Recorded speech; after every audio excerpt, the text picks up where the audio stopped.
Hey guys, Somebody's Gun here. Today we're going to be VOD reviewing Reverse2k, Deyy, and Mero, the TNA squad that had, in my opinion, the most improbable tournament win in FNCS and Fortnite history. Now, why do I say that? Because simply people like myself and all of the analysts, even players, were talking about how overpowered both Stark and Dooms were. These guys were the most consistent, and if we pull up their match history, look at this. This is insane consistency.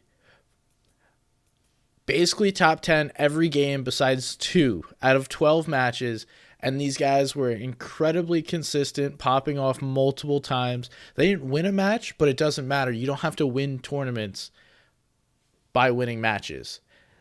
Consistency was everything, and they did this with a very limited chest spawn. So let's look at their off spawn stuff. We'll go into a little bit of endgame positioning and just generally how these guys play together. Really looking forward to sharing this with you guys because I enjoyed the heck out of this. This is one of the best tournaments that I've ever gotten to VOD review, so let's get right into it.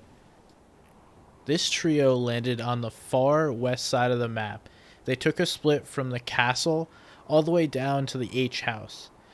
And unfortunately, after about a couple of games, these guys lost their castle, so some loot was stolen away from them. They go from 29 total chests all the way down to 14. They could contest some down at the beach, but it's really not worth it as storm surge, rotations, and materials are going to wind up being more important. The fact that they were able to win this tournament with only 14 chest spawns at a 50% rate was absolutely incredible. Alright, let's talk about Storm Surge plays. These guys are consistently making plays before the damage starts ticking. They know exactly when the warning comes up and the actual damage is going to come up. So in this clip, they see that they're below, and before the damage starts ticking, they go and make a play on a trio, and they do so effectively. They're not fully diving into boxes, but they're committing to this play and fully committing to fighting this team. This is how they're consistently making Storm Surge plays, and here's 3 different examples of how they do that. Storm Surge play number 2 is when they're in the mid game on good positioning, they see a team down below them. The threshold comes up for the warning. They know that they're down below. So without wasting any time, they discuss it, make sure they're all in play, just like I spoke about earlier, all going and making the right plays as a trio. Then they're going to fully commit to this. And they're not going to half-ass it. They're going to use shockwaves and crash pads in order to fully get that damage and successfully get that damage. Because if you kind of half-ass it at this point, you might not walk away with enough damage, so you have to dive in fully committed to this fight. We see he gets tags. They're not going to take the chance. They want to continue to push this fight and get these players down, and that's exactly what they do. We see this a lot. It's kind of Mero Deyy wall-to-wall, box-to-box with their shotguns, while then Reverse puts pressure on from different angles, causing the opponents to have more to think about. This is not only something they do for Storm Surge, but almost in every aspect and element of the game. And, not only do they get the damage here, but they also wind up picking up a few elims. Again, just more points, and these guys were not afraid to fight. They do this over and over and over again. This final Storm Surge play, I think to me, shows us the best as to how these players are pushing different angles and kind of choking off a team so that there's not much to escape. The team that they're trying to get damage on eventually winds up shockwaving, but they do get the damage dealt eventually, and because of that, able to survive. Once again, getting top 10 placement in this game when it could have been shambles, but they're committing to the plays and knowing when Storm Surge is going to hit. When this clip starts, it's about a minute before the storm closes and Storm Surge is going to start ticking. They fully commit to this play, put pressure on from different angles, and again, we see Reverse spraying from one angle with Mero and Deyy fighting box to box with those shotguns. It's just great support and teamwork from these guys on a consistent basis, regardless of what they're doing. And now we'll get to see it in a different aspect of the game. Now we're going to watch these guys win 2 mid-game fights against some of the best trios that we see in NAEs. It's going to be a Liege, Jelty, and P-God, and then the X-Set trio of AV, Shark, and Knight are going to come in afterwards.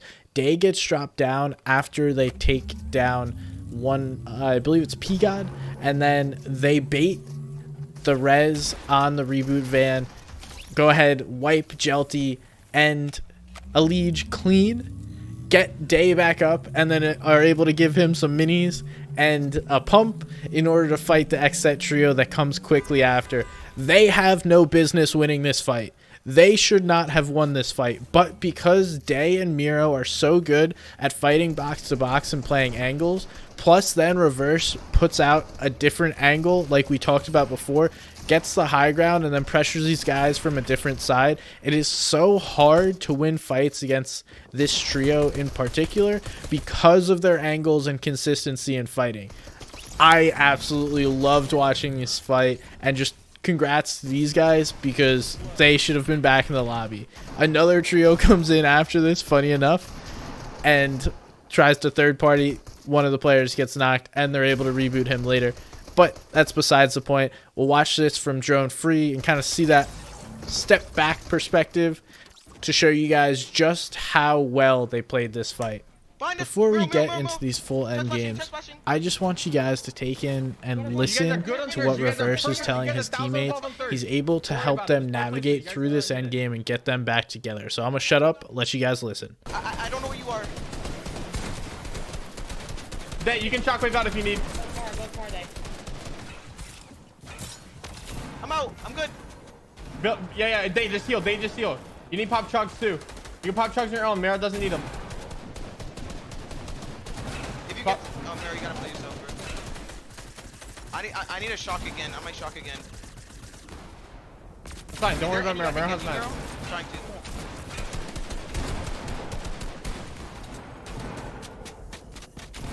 Mero, you gotta go left side. Yep, perfect.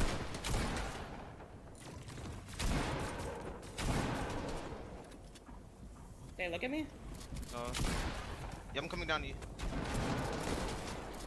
Nice. Day, you have the hard mask. You have this Here, hard. shock. This play was something that stood out to me from Reverse. Even from a position of being eliminated, he's still able to help his teammates, and he's giving good comms that are to the point, and he's not clouding their communication and volume with any unnecessary communication. It's all exactly what they need to hear, and eventually helps his 2 teammates get back together. Now, you may be saying, all right, why the hell is he showing us this? This is very important. They're pushing to the dead side of 5th zone and then reclaiming this entire building, which gives them a lot of extra hard materials going into the first moving zone. Not only that, but their rotation first moving is going to be so much easier because of their positioning in 5th zone. I skipped ahead because I'm sure you guys don't want to watch them just refarm that entire building. But essentially, they're on the side of Storm in 5th zone that started in the Storm. So now there's barely any people on their side. They're going to have a relatively free rotation here. There's one team that's going to go ahead of them, and it's going to cause them to slow down a little bit. But considering there's almost 50 players alive in this current zone, and this is all due to their positioning, they have to slow down, let this team rotate ahead of them, and then chill, and then go back past the rotation that other team decided to make. But again, look at all this space that Reverse is seeing. That is a free rotation if I've ever seen one. Mero and Day are up ahead looking for plays. And here's where we're going to see a couple of different frags and refreshes that these guys are able to make. And it's nothing crazy. They just understand when someone is out by themselves or a solo and full focus that person. So we see one player is a solo here. Mero goes to make a play and is not able to get the full elim but weaken that player. And then now they understand, okay, this skin is weak going into this zone. Now we just need to find them. But before we get to the refreshes, let's look. Reverse is in a position that is super similar. Almost every moving zone, these guys were on the front side of zone tarping, and for the most part on the dead side. Here they're clearly on the dead side of the zone, and it allows them to have much freer rotations. They're going to take up space, so then they can go ahead and grab these refreshes. Plus, his teammates are awesome at transferring over materials, and boom, here comes the refresh. We saw the mats were low on Reverse. All three fully commit to making a play as a trio onto a guy they saw as a solo, and then boom, get a refresh. Again, they recognize this player as a solo. They don't need to full commit to this yet. This player's not going anywhere, right? So they can be patient, regroup, and then eventually Reverse is going to come back and make this play on this solo by himself because he's weak and really can't do much. So just another nice refresh they were able to get in this end game. Then, nothing crazy here. These guys are kind of shambles, not the refresh they wanted, which caused them to play a little bit differently. And unfortunately, this is only a top 5 game, nothing crazy. So a couple things that I want to talk about here. First is going to be that Mero makes a call to rotate this way.